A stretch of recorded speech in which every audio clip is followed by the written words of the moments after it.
Gaffer, it's the eve of the brand new Sky Bet League 2 season. I think it's time to have a look back at the summer. It's been a very busy summer for the club. Let's start at the very beginning. I think fans weren't expecting as many exits in the club. Making that decision, what was that like for you? It was a tough decision, certainly on two or three that certainly done well in the games that they played in. It's never an easy decision on all accounts, but I just felt, you know what, let's have a bit of a real good change around. Let's start again. Certainly wish those players all the best that have left. I just think it was a good time to reset, reevaluate. At the end of the day, for me, we finished in a position where I think we should be finishing higher up the table. So I thought it was best to restart it and give me plenty of opportunity to bring in new fresh blood. With the amount of players that left the club, was it difficult for you during the summer because of the amount of players that we needed to bring in? Yeah, but obviously it's difficult when you have to bring the amount of players that we did in, but that doesn't not make it the right decision, if that makes sense. I was never going to make a decision on, well, if I get rid of all these, I've got to bring this amount in.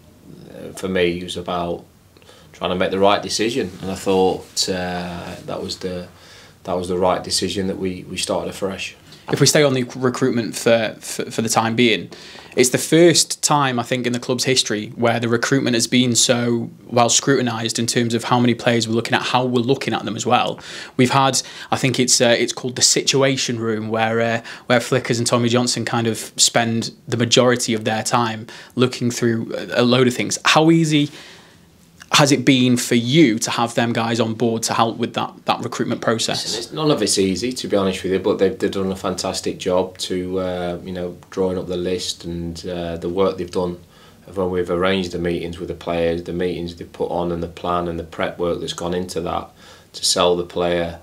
Because we're at a stage where I thought, certainly a couple of our players, I thought was fortunate to get, if I'm honest with you. But we did it the right way. We showed them what it was about, where they were going to fit in, what we're trying to do as a football club, and that was testament to a lot of the work those guys put in. And then, and I always think it's important to meet players and get a feel of the players as much as you can, and do your due diligence of maybe other managers and coaches that players work with. And it was about signing not only players that obviously got talent. Professional footballers do have talent, but getting the right characteristics into the football club, into the environment. We've seen players move down a league to join the club. We've seen players that have turned down other clubs to join us as well. In terms of getting those players, what do you think it was about Port Vale that brought them here? Certainly, I think the work that we did, David and Tommy, and the presentations that we delivered to the players. A lot of the players that we did sign met 3, 4, 5, 6 clubs to chat to them, but I think they really appreciate the due diligence that we've done in where we thought they fitted in, and what we can do to not only that they can improve us, but what we can do to improve them as individuals. So I'm sure as you speak through the course of the season with 1 or 2 of the lads who did do that, they was very impressed with that, and so were the representatives.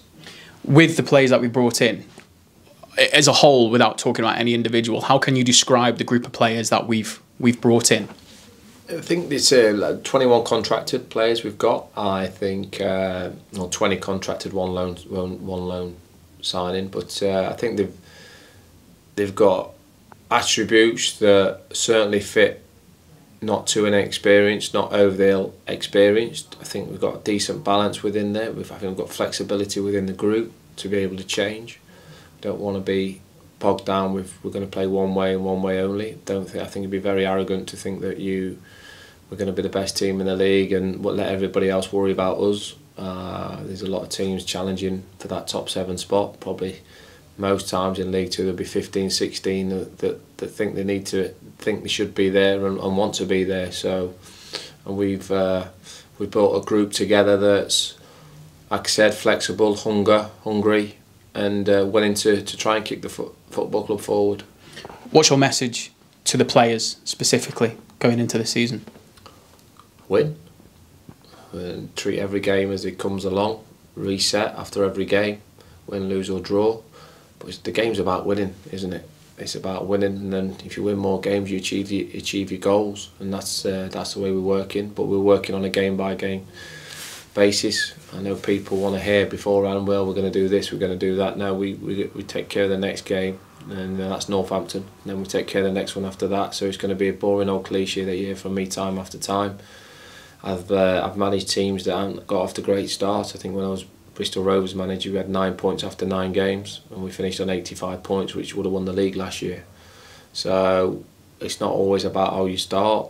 It's about bringing a production line, shall we say, through the course of the season, that we're there competing and trying to get ourselves into where we need to be. We started the season quite early, a lot earlier than most clubs actually came back from pre-season. Was that part of the process for you in terms of there was a lot of players in? Let's get them in. Let's. Yes, it was. I think when we did the amount of recruitment that we needed to do, it was important that we got in early and assess fitness levels. The lads all had individual programs, and even the signings that we did earlier, we got programs out to them for them to adhere to, ready for the start of pre-season. So we probably come back a week earlier than a lot of other teams, but I thought that was the right thing with a new group. And then we went to the training camp, the Port Vale training camp there, which was in the hottest week of the year so far, and it was intense. It was. You say this in interviews. It's by no means a holiday for the players. They're there to work.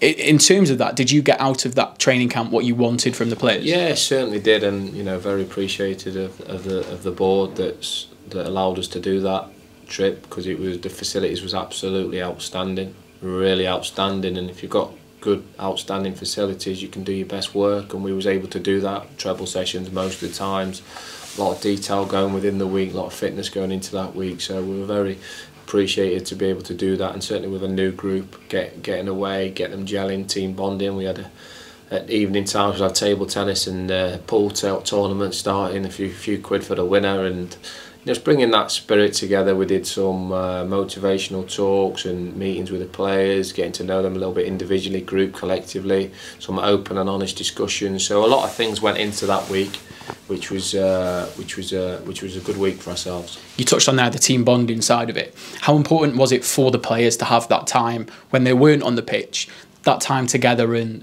gelling as a team? It is, because all the successful teams I've played in and managed have that spirit. You've got to have that spirit, but spirit shouldn't just be in and around changing rooms and training grounds. The spirit has to show in matches, and this is what I say to my players. It's all right having a fantastic spirit, but you've got to have each other's back out there when it counts on a Saturday afternoon at 3 o'clock. So that's where I see real proper spirit. We'll know that through the course of the next few months and through the course of the season. One thing you cannot manage is adversity and setbacks, because as a squad, can individually, but as a squad you've got to be able to go through those things, and there's nothing more certain than bad runs happening through a course of a season, and then it's interesting to see how the players adapt to that and work on that. But we're hoping to get ourselves off for a good start. On that, it kind of leads me on to the question about leadership and the leaders on the pitch. Tom Conlon is our captain of the club, and he was almost one of the first signings of the summer. He committed he extended his stay, he committed his future to the club. How important was that at the beginning of the season? Very important. I can't speak highly enough as Tom as a professional. It's the way he goes about his business on a day-to-day basis, and with that edge, he has got an edge. You need to control that edge, but I love him as a captain. I think he's a great leader, great for the lads, great organiser of things that need to be organised in changing rooms, sorting things, getting on top of these, getting on top of them, being the spokesman for the changing rooms. And we've got a few lads in there as well, but Tom leads by example. I have regular chats with Tom. I like that. I like working that way with my captain. And but I don't want any more added pressure on the lad. I want him to know that I know he's going to give everything he can for this football club and for myself, and if he does have a bad game, to push it aside and we move on, because there won't be many trying as hard as Tom Conlon, that's for sure. With Tom included, and obviously even the new signing like James Wilson, we've got a lot of local players in and around the team. Does that give the team a sort of edge to kind of understand who they're playing for? I think it's important. I think it is important if you can. We lost a legend in Tom Pope that in the summer. I thought that was the right decision, but Tom was a legend, a local lad, knew what the club were, and that's why he'll always have legend status with our supporters. But we have to move on, and now it's for one or two of the local boys that don't live a million miles away to step up to the plate and take that mantle. And Tom, that we just talked about, epitomises that. James Wilson, without putting added pressure on him, so he's a local boy as well. So and Nathan Smith. So it's nice to have players in your team that have that heart-beating connection, Gibbo, with the club. And finally, as we go into the first game, what's your message to the fans? Message to the fans, and I think putting this in my first programme notes, I think stick together. How vocal can you be? Can you be our 12th man? After disappointment, can you get behind the lads after, if there's a game that has been disappointing and the performance has not been to the standards that we expect? Can we reset and go again in the next game? Can we get right behind them and yet again judge the performance at the end of the game? I think everyone has their part to play. Our fantastic supporters can play their part, and I'm sure they will, and I'm sure they'll be getting behind the boys on Saturday. I've heard we've sold plenty of tickets, so it'll be a really good occasion, and we'll try and give them a team that they can be proud of.